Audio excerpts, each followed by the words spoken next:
You're a busy professional. You don't have time for fluff. You need strategies that work, and you need them fast. Welcome to Busy Pro Fast Wellness with me, your host, Alan Welsh. We're here to give you science-backed hacks and actionable tips to boost your focus, minimize friction, and maximize your results. There are writers who hate writing, but love having written. I don't need to train 20 hours a week. Hello and welcome back to Busy Pro Fast Wellness. And today's guest proves that resilience, energy and purpose don't decline with age. In fact, they sharpen with it. At 70 years old, Jeff Seckendorf has set multiple world records in ultracycling.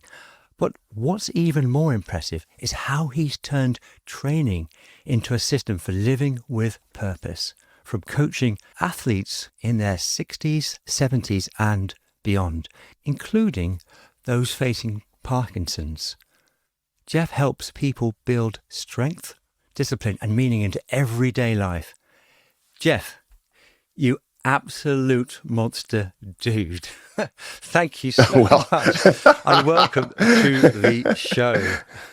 Thanks, Alan. Yeah. I'm grateful to be here. Yeah, it's an absolute, really, I'm genuinely totally inspired by all the material that I've seen. I've looked online, as I mentioned in our chat just a second ago, and I feel that you could actually inspire so many other people with the work that you've done. And I love the fact that you're just carrying on. It's brilliant. So for me, when did training stop being fitness and become something deeper, like purpose for you? Oh, that's not a rhetorical question. No, that's actually a real question. Always, I think. Oh, probably always. I always found something in training. So I knew if I was just training to be fit, that it would wear out. Okay. Motivation would wear out, energy would wear out. The loneliness of solo training would just get so old that, really eventually early on, I just realized that I had to make the training the thing. Yeah. Yes. And knowing that, we've talked a little bit about process versus outcome, but if you do that process, your outcome generally becomes inevitable. It doesn't mean you'll win a race, but it does mean you can do your best on the race day. And, there's this joke we have with writers that there are writers who hate writing, but love having written. Yeah. And so, when you think about that, it's like, well, if you're going to spend 3 years writing a book and you hate it, and then you're going to send it to a publisher and that takes 35 seconds. Yeah. Well, why don't you enjoy the 3 years? And I think training can be looked at that same way, right? If you're going to hate training so you can get a quick result in a 1 hour race, I don't see the purpose. No, I don't either.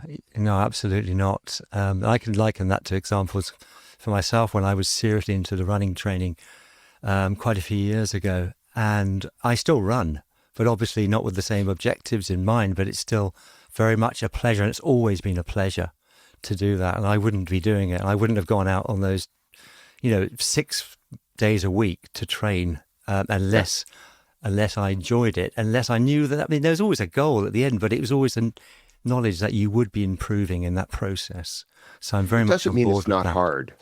It doesn't mean it's not hard. So I was up in Malibu, California last week for a training camp. Yeah. And we rode almost 300 miles and like 25,000 feet of climbing, right? 8,000 meters of climbing over the course of 5.5 days. And it was hard. Yeah. And it was painful. And there were parts of it which is like, this will never end. But still knowing that there's an adaptation from this, that it's going to benefit me on every level. Yeah. You just push through it and you figure out ways to make it, it may not be enjoyable in the moment because it hurts, but on the other hand, the result of it is so strong that you can refigure your brain and say, okay, absolutely, this is going to be a tough couple hours, but then Yeah, yeah. then I get to like go have a pizza. But but isn't that the whole point? I mean, it's that mind over matter. That's the whole beauty of it. As far as I'm concerned, if I am pushing myself to those limits, and I've been on those climbs, I'm a massive cyclist as well, and we were out in Tenerife. This is a couple of years ago, and we had these peaks. We just kept going up and down, up and down. And my wife, she hated it at the end of it because she's a massive cyclist as well. But I was like, this is it. I mean, it was painful, really painful, but it's part of the process. And you know that you push through that and you know the results. You're going to be, it's going to improve you mentally and physically. And it's that mental barrier that you push through. That's part of the kind of pain, pleasure, joy of the whole process. I mean, some people might be listening to this thinking, well, I don't know about that, Alan. I'm not sure I agree with Jeff either, but that's I know that for me is just the whole beauty of it. I don't know if you kind of concur with that or not. Yeah, there's a thing that we always have said and continue to that training and racing means you have to be comfortable being uncomfortable. Yeah. So Yeah. if I'm going to go on a 4-hour training ride and be comfortable being uncomfortable, the point of that is to then come back to my desk and crank out something that may be uncomfortable, but do it. Like I'm finishing up a book, right? Yeah. This is like, I'm kind of one of those writers, right? I could take or leave writing, but I'm going to love having the thing published this time. And it is that I can apply my climbs in Malibu last week to the fact that I have to sit in front of a laptop and crank out the final edit on this thing. Mm. And it is being comfortable, being uncomfortable, because I would rather be on my bike than editing a book. But the same way I know training on the bike creates an adaptation that makes me stronger, sitting down and editing a book creates an adaptation, which means the thing will finally get published. So I think one of the biggest things about training, especially as we age up, is that there are reasons and ways to do this that you can apply to the rest of your life directly. This is not an indirect application. This is like, okay, riding up a mountain is hard, editing a book is hard. They both create adaptations. I can do them both because I can do one, I can do the other. Yes, I couldn't agree. I mean, these are like transferable skills, aren't they? Completely. The fact that you've used those two examples and found those correlations between them, and I couldn't agree more. I mean, yes, you said it so much more succinctly than me. Being comfortable, with being being comfortable with being uncomfortable. Yes, I mean that really does sum it up. And I do love the idea of likening those two examples of the physical and the mental. And I'd much rather be out on my bike than sitting in front of a computer, for sure, any day of the week. And sometimes it's difficult to tear yourself away and think, well, what's my priority? My priority is to be out, is to be doing things, to be physically active and mentally stimulated, but not, getting that balance sometimes is a tall order. And I think that's where it's important to self-evaluate your own priorities in your life and to get those priorities. So what's my number one thing that I want to achieve today? And making sure that you just do that one thing. So no, thanks. That's really, really good. I'm really pleased that we touched on that. Is there anything that, what in your own life, what's changed in how you show up day to day after that sort of that shift that you would have gone through, I think, in your 50s when you decided to get into cycling? Is that correct? Was it in your 50s? Well, I've been riding a bike since I was a kid, right? Yeah, okay. I started competitively, though. Competing like legitimately in my 50s. And I started with triathlon because I actually turned out to be a pretty good runner. Yeah. So, when I started triathlon, it's like, don't drown, crash, or fall. But, I was often the last guy out of the water. Right. Yeah. It's just that was not my thing, which is funny because I'm a lifelong scuba diver, but I just I never I didn't swim as a kid, right? So most triathletes seem to have come up in like high school or primary school swimming. So I would survive the swim, do okay in the bike, and then crush the run. Um, so I did well in triathlon. And then on my 60th birthday, which is oddly almost 11 years ago now, I just woke up one day and said, here I am. I'm 60. I'm super strong. I'm fit. I'm healthy. I'm uninjured. I Yeah. think I'm going to quit running. Oh, And I just stopped. And that was pretty much the last run. wow. Certainly the last competitive run I ever did was that day. Okay. And I just went Yeah. full on into the bike and the gym. And uh, I couldn't in my whole life be more pleased with that decision. So, Very I mean, you're interesting. a lifelong runner. Everybody I know who runs, who's in their 60s, 70s, and 80s is injured or was Yeah. injured or No, has this, I've right? been injured for the best part of like eight years. I can Yeah. still outrun all my friends who are 20 years younger than me, even with a sort of nursing an injury. But I do know, and I run very rarely. I still do the odd race because I'll pace my friends around the race. And I was surprised recently. I mean, my best 10K is 32. I did a 42. You know, I'm 59. I'll be 60 soon. And I did a 42 just a couple of months ago, 42 minutes at a 10K. I was quite surprised. I thought, it would be, I'd run around with the 45 pack. And then I just left them behind. Oh, this is not so bad. But on the whole, yeah, no, I can see exactly where you're coming from on that running side, which is why we've morphed into cycling so much more. I've always been an avid swimmer as well. Never done triathlon though.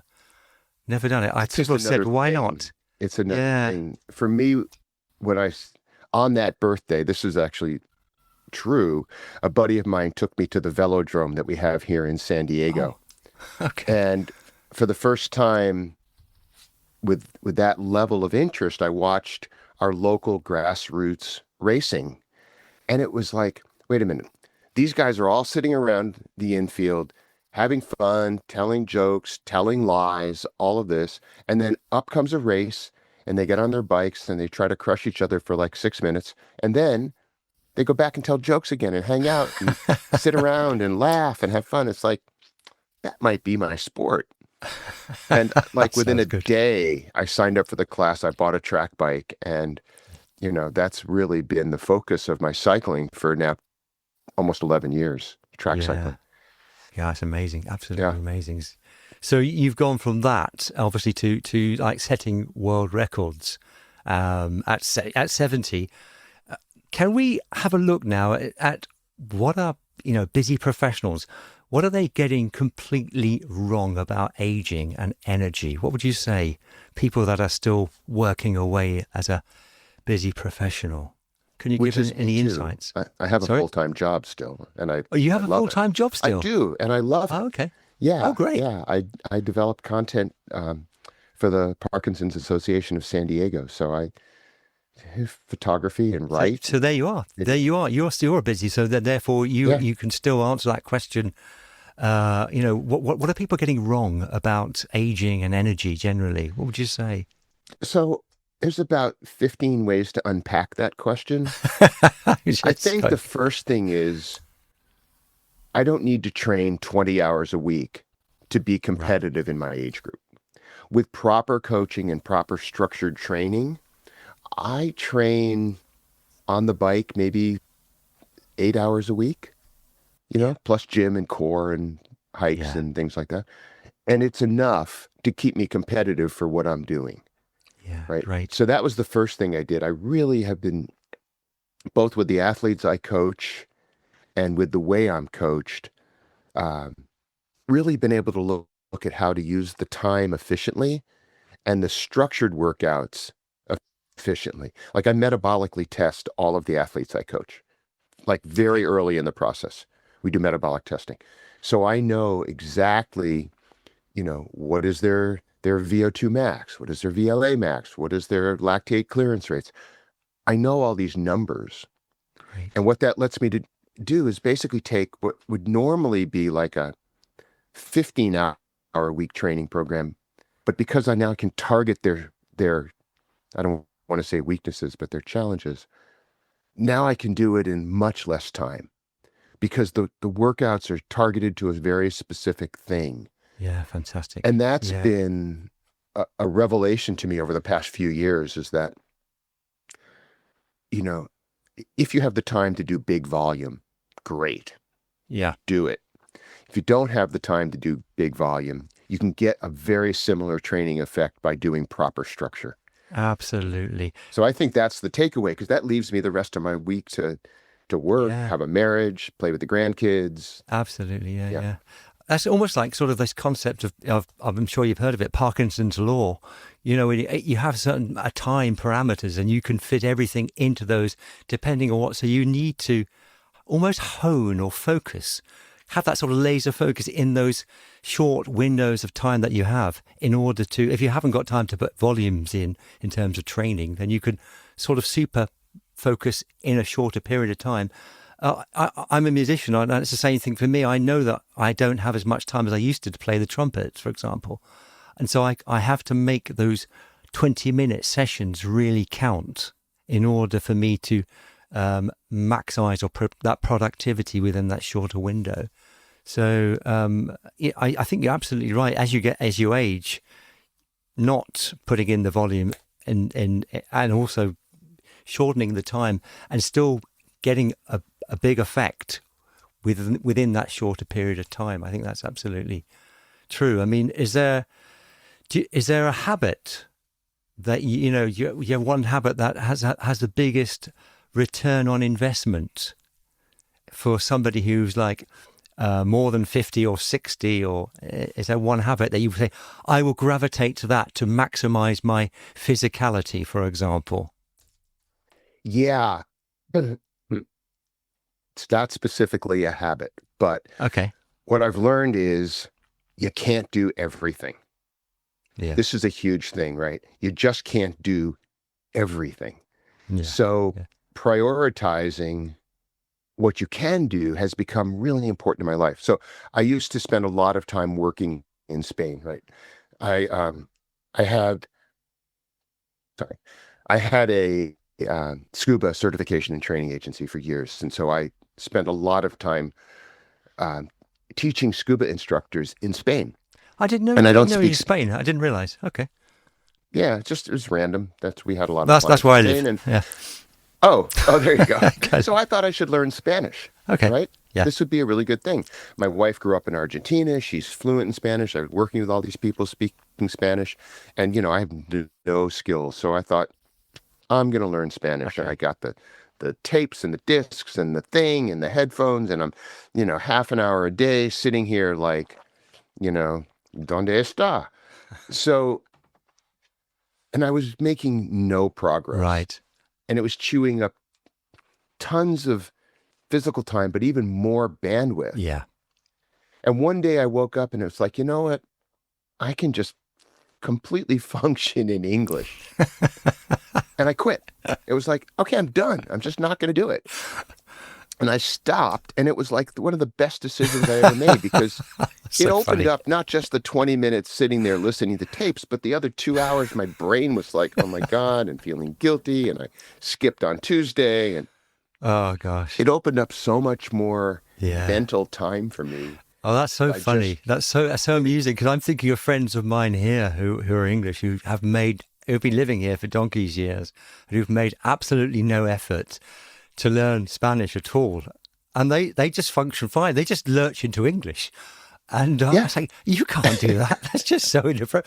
But they just seem to be okay. They've got a business here. One of them's got, and they're doing well, and it hasn't seemed to hinder them at all. But living in Spain, I know. But for me, it's like, y- I just, I just didn't want to do everything. yeah, yeah, I just wanted to do what I'm good at. okay, And so, yeah, taking that away. There's this amazing book. okay. There are about 1 million self-help books Oh now, yeah, but I know. I've got a gamut of them. yeah, but there's a woman named Annie Duke Okay, who used to be on the World Poker Tour and spent, I think, 20 years as a professional poker player. She wrote a book called Quit, okay, Quit, Quit. yeah, And for me, this was a life-changing book, because she defined in such clear terms why it's okay to quit. And I've always defined quitting as pivoting. Yeah. Right? When someone says you're going to quit something, it's, well, this door closes, 10 windows fly open. But, I look at it as a pivot. We can talk about this whole hour record thing I did and how that changed. Please. But the idea of quitting, so many interesting things in this book, right?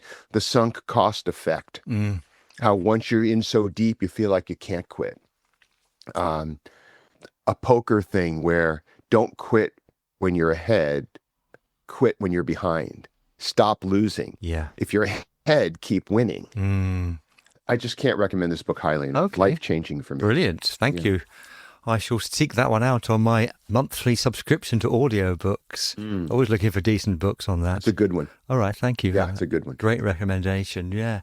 And I'd love you to tell us a little bit about that, if you wouldn't mind, because we talked very briefly just before we started the interview about your story with the 2025 of your attempt to obviously break that new world record for the hour at the velodrome. Would you care to sort of let us know a little bit about that? The record that never happened. Yeah. No, but you did so many things before that anyway, and that was brilliant. That was just a thing. Yeah. So the hour record on the bike is, it's iconic, right? It's been going on since the 1800s. It's how far. It's so simple, right? Yeah. How far can you ride your bike on a track in a velodrome in an hour? Yeah. It just seems like the simplest thing. You're on a track bike, no brakes, one gear. And I thought, I gravitate toward longer events anyway. I was track racing pursuits. These are like 2.5 minutes long. Yeah. It's like, I got to find something that's better suited to my physiology. So I thought, let's try an hour record. Yeah. And so got a coach who was good at that and started training. And it's so interesting, Alan, because the hour record goes in and out of fashion, kind of like in decade swings. Oh, okay. And right now it's back in fashion. People are now going after the hour record. Science has caught up, the aerodynamics. So what's happening is there's this whole cadre of professional cyclists who are now in my age group, right? Who, like you, were competitive as a kid, have world tour physiology, have world tour muscle memory, and world tour skills. And they're now going after the hour record that I thought I had a target at. Yeah. Because when I started looking at this, I only had to go like 42 kilometers. Okay. And now it's like over 45. That last 3 kilometers, when I look at that, right, it's like 12 laps. That's a lot. Yes, of course. And so I held the hour record at our local track for a while, lost it, tried to get it back, couldn't do it, and just found that distance was getting away from me. Right. So rather than just quit, I took my own advice and did this pivot thing. We had a guy come to the track here in San Diego a couple years ago, and he's an elite cyclist, very high level. But he set 4 world ultra cycling records in the elite category: 100 kilometers, 100 miles, 200 kilometers in 6 hours. And he did them all nested together. So you start all 4 at the same time. The 100-kilometer ends at 100K, the 100-mile ends at 100K, the 200K ends, and then the 6-hour ends. So you get all 4. Yeah. And I'm like, what is World Ultra Cycling Association? I had no idea.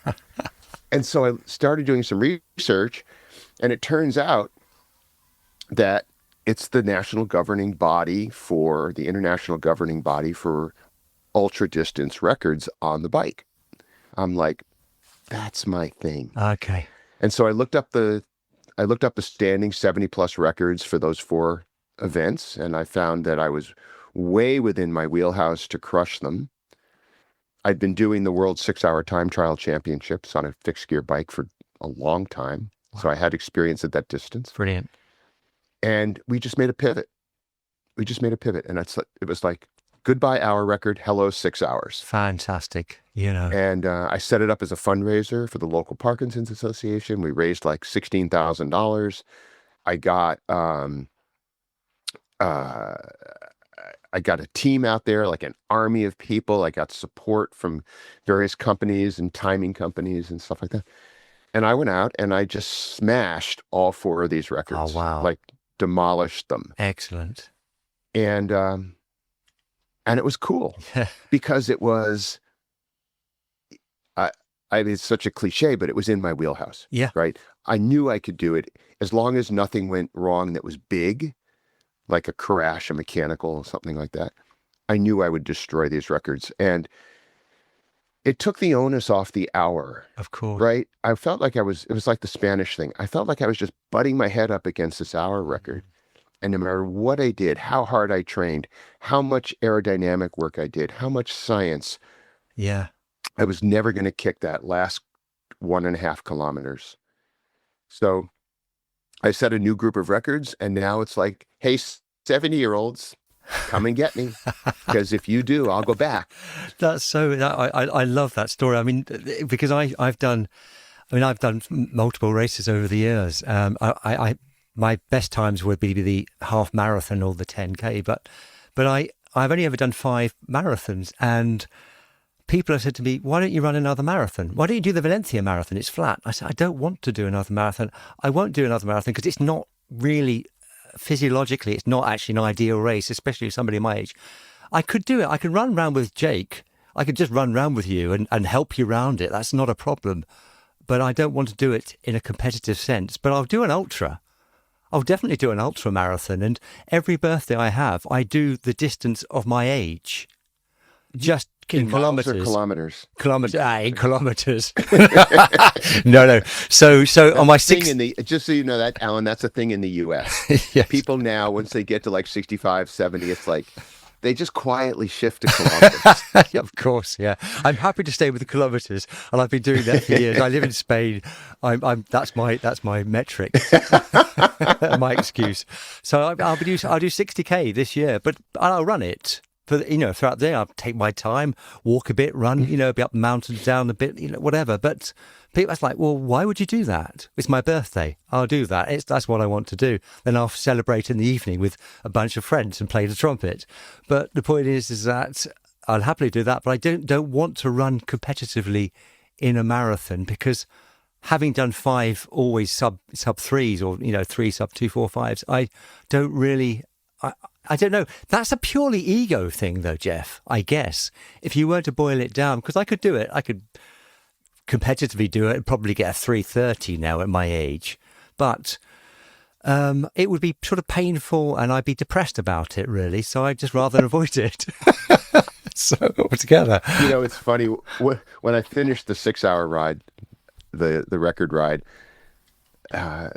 somebody asked me, when are you going to do it again? And it was like, hopefully not for 5 more years till I age up again. But then, we have this thing called the golden sieve of memories.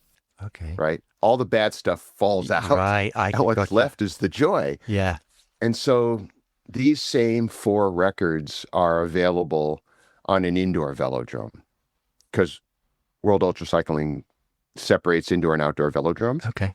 And they are really different animals because of wind and surface. And of course, yeah. So now I'm like, we have the Olympic track up here in Los Angeles, an hour from my house. And I'm like, I may have to go back and do this again. Okay. Indoors. On a shorter track with steeper banks. And oh, wow. Oh, my God. Gosh, yeah. So, but, it's like, I forgot how hard it was. Yeah, and of course, yeah, absolutely. The joy. I understand the analogy. That's a perfect one. One of the things that I am amazed that you're doing, because I'm an avid cyclist, these days, and we go out regularly cycling on various bikes, mainly on the road bikes more often though. But if you're doing those velodrome type things, the speed, obviously, you're achieving 42 kilometers over an hour.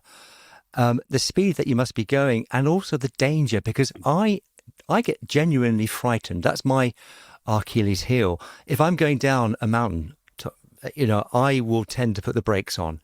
And of course, if you're in an velodrome, there are no brakes. You're just going full throttle, no brakes, fixed gear. And I just can't imagine what about the fear factor in that? There must be a fear factor. I think there's all sorts of it. I was going to start looking at doing some Gran Fondos, which is just a new name for centuries. But I also am not interested in crashing, and I'm not a fairly aggressive descender. So, I look at a time trial that's rolling or flat. There's no descent. And I've spent so many years now on a time trial bike and a pursuit bike, and I motor pace twice a week, right? So I'm riding 30, 35 miles an hour, 4 inches behind a motorcycle on my pursuit bike. Okay. And I don't know if it's getting desensitized or just getting skilled. I don't have any fear on that. On the World 6-hour time trial course, which I've now done, like I said, 5 or 6 times on a fixed gear bike, on fixed gear, you have to pedal based on your speed. Yes. Yeah. So the faster you're going, the faster you're pedaling, the slower you're going, the slower you're pedaling. When you do a time trial on a fixed gear bike, you have to look at the course and say, what is the highest cadence I'm willing to tolerate and the lowest cadence I'm willing to tolerate. Yeah. And then choose the gear. Yeah, of course. You can't shift gears. It's just so on this World 6-hour time trial course, it's like an 8-minute downhill section.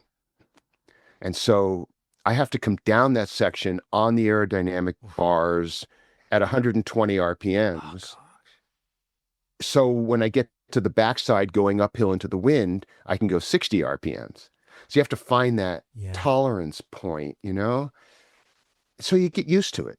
You just get used to it. So I can turn the pedals at 120 RPMs and be safe and not be scared and know that it'll be over in 8 minutes. Okay. I think you just do it. Yeah. I guess it's like anything, the older you get, obviously the injury. I mean, I just sustained an injury literally last week playing paddle.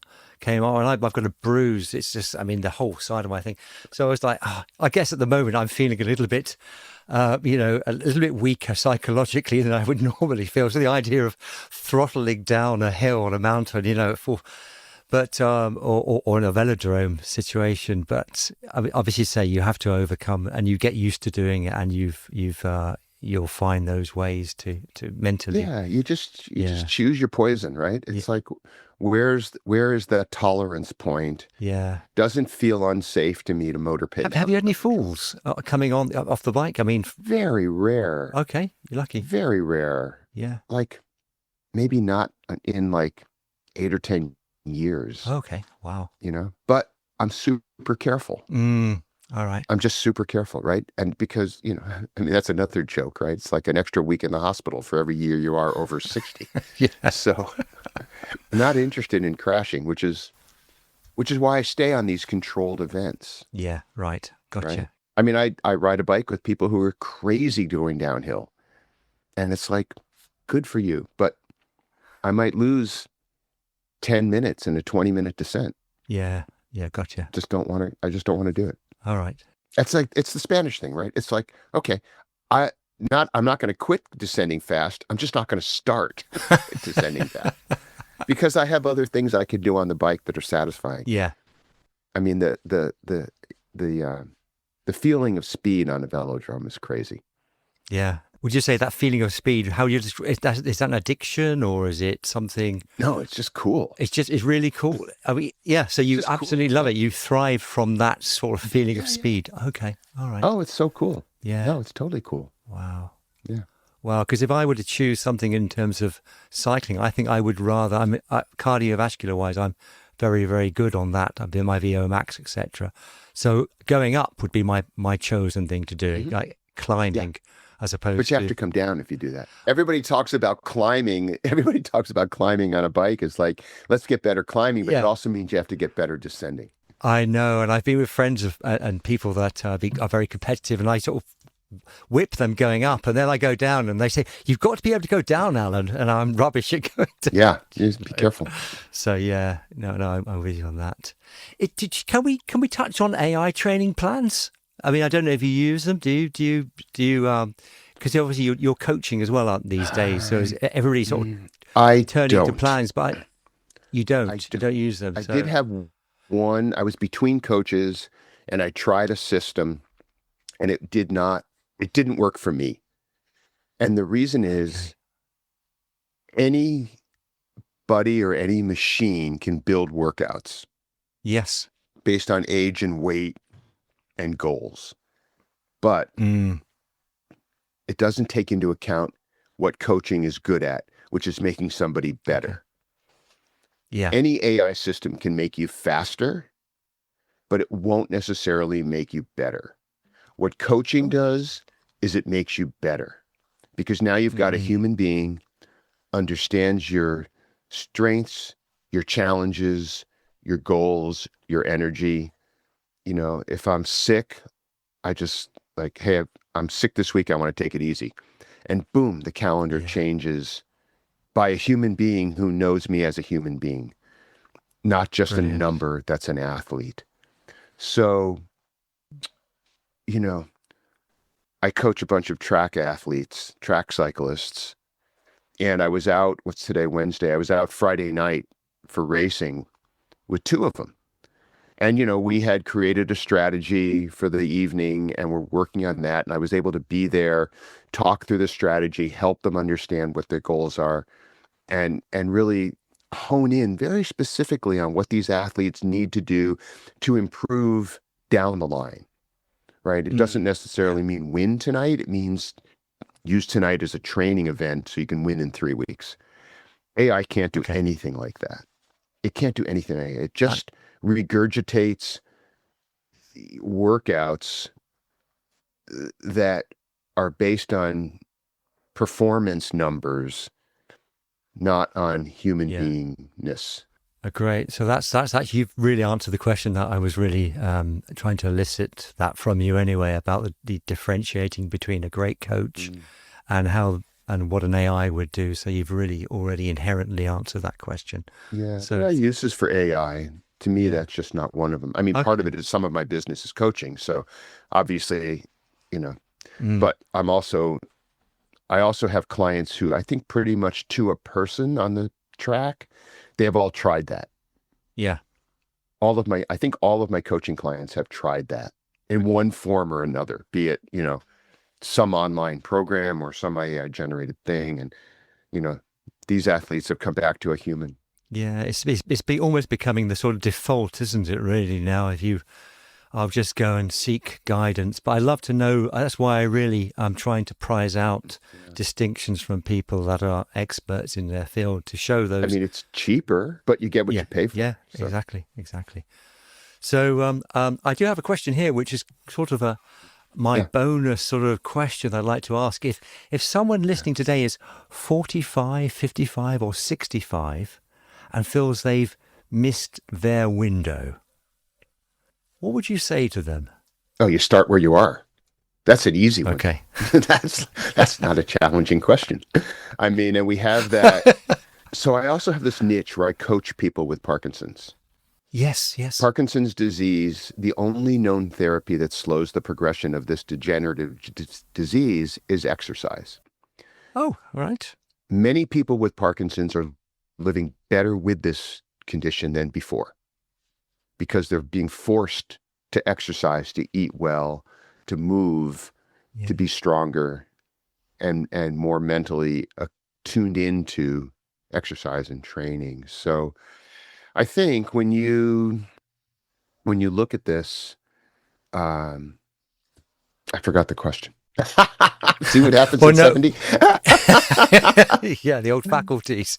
No, no. What we Yeah. were originally asking was you came up with the answer really very, very succinctly about have they missed their Oh, how do you window? start it? How do you start? Yeah, You start where you exactly. are. So what I was saying is these people with Parkinson's start where they are Yeah, and we move them forward. yeah, I have a new athlete on the track who just came in who has never done structured training on a bike and he's all over the place. He can kind of sprint, but not really. He can kind of go long, but not really. He doesn't have any focus on what he's good at, right? yeah. Because, we always want to, you know, capitalize on your strengths and train your challenges. So, we're now in this kind of discovery process. It's like, what is your metabolic condition look like? What are your numbers? What do you want to be good at? What's fun? Do you Yeah. want to be, elbows out, mixing it up in a sprint, or do you want to ride off the front? And so I think you just start where you are and start with a human being. Yeah. Start with a coach. Even Yeah. if you just go in for 3 or 4 months. Mm. We see that with personal training. A lot of people go into personal training, they do 3 months, they learn how to do it on their own, and they go away. And, Mm. that's perfectly okay. There's a million reasons for that. But I think if you take a shot with a coach and you really look at, you know, how you can get better, not just faster, Mm. then it doesn't matter what age you are. I have a person with Parkinson's who started with me at like 82, and he's crushing it. He's Really? crushing it. We have him doing triathlon Thursdays now. We have him doing 3-hour hikes.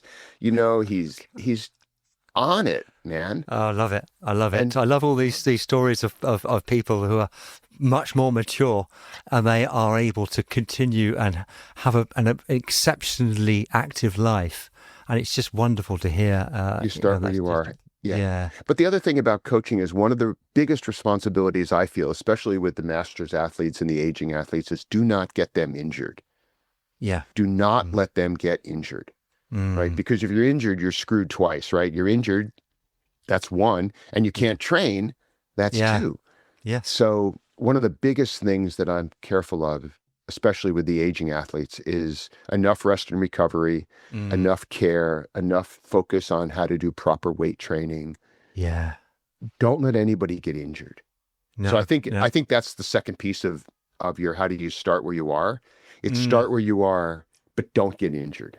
Yeah. No, that's a really good key piece of advice. And it's something which, although people always say, oh, you must avoid injury, people tend to forget about the recovery side. And I've had this forced upon me when I've probably been out and doing too many things actively. And then I have a day or a forced couple of days where I couldn't do anything recently because I had this paddle injury. And I was like, after about 3 or 4 days, I got back on the bike and I felt fantastic. Amazing, right? I was I was like, wow, this is Yeah. incredible because I'd had this extended break, which I wouldn't normally have because I'd actively do something every day, or very rarely have a day off. So Yeah. I mean, if you go to the gym and you do bicep curls, right? You don't get stronger curling the weight. You actually get weaker, right? It actually microscopically injures the muscles. But then the next day when it recovers stronger, more capillaries, oh more mitochondria. It's called adaptation. You've got to have the adaptation period yes, scheduled into the workouts, or all you're going to do is get weaker, weaker, weaker, weaker, weaker, weaker. You gotcha. need that time. And that's why you're seeing, a Mm, 3-day rest, which was not structured in, no, worked anyway. But if you structure it in, yeah, it's really efficient because you can, you know, go out for a hard ride, and the next day while you're adapting your leg muscles, you're doing an upper body workout. yeah. You can structure it. Yeah, you're absolutely right. Thank you so much for that, Jeff. It's been fantastic. If anybody's out there listening right now and think to themselves, "Oh, I don't know, I want more of this," where's the best place that they can find you if they want to work with you? What would be the best place to go? Yeah, jeffscoaching.com. Jeff S. Coaching. Of course, I have that because I'm organised. I have that in my notes. I have it already. But Yeah. Yeah, I'm jeffscoaching.com. happy to talk to anybody. It doesn't matter where in the world. I train people all over the world Really actually. is. So, it's and it's fun for me. Yeah. It's Yeah. No, This is a big part of my life because it's fun watching people get better. It's absolutely. fun watching people get faster. It's just Yeah. fun. No, absolutely. Oh, yeah, I'm with you on that one, 100% on that one for sure. I've got those things anyway. I'll stick that up in the show notes, of course. So, Yeah, that'd be great. yeah, for sure. So, well, thank you so much for coming on the show. And to the listeners out there, train your body and change your energy, train with purpose, as I There think you that's go. one of your little slogans, isn't it? Yeah, it is. You can change your life. So thank you, Jeff, for coming on the show. And I will bid you farewell for now. And this is Busy Pro Fast Wellness. Simple habits, real results. And I will see you next time. All the best. Take care. Goodbye. So what I really loved about that conversation with Jeff is how simple and powerful the actual message is. It's not about doing more, it's about doing what matters with purpose. We talked about enjoying the process, not chasing the result, because when you focus on the process, the outcome becomes inevitable. We also talked about being comfortable, being uncomfortable, and how that doesn't just apply to training, but to your work, your focus, and your life. And maybe the biggest takeaway of all is that you don't need 20 hours a week to get results. You need structure, you need intention, and you need to start where you are.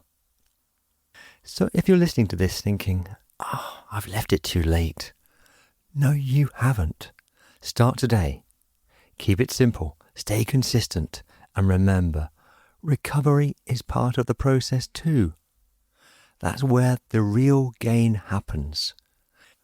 So now, if you want to connect with Jeff, as I mentioned in the show, I'm leaving all of the details in the show notes. So that's definitely worth checking out. And as always, train your body and you'll change your energy. Train with purpose and you'll change your life. This is Busy Pro Fast Wellness. Simple habits, real results. Until next time, goodbye for now.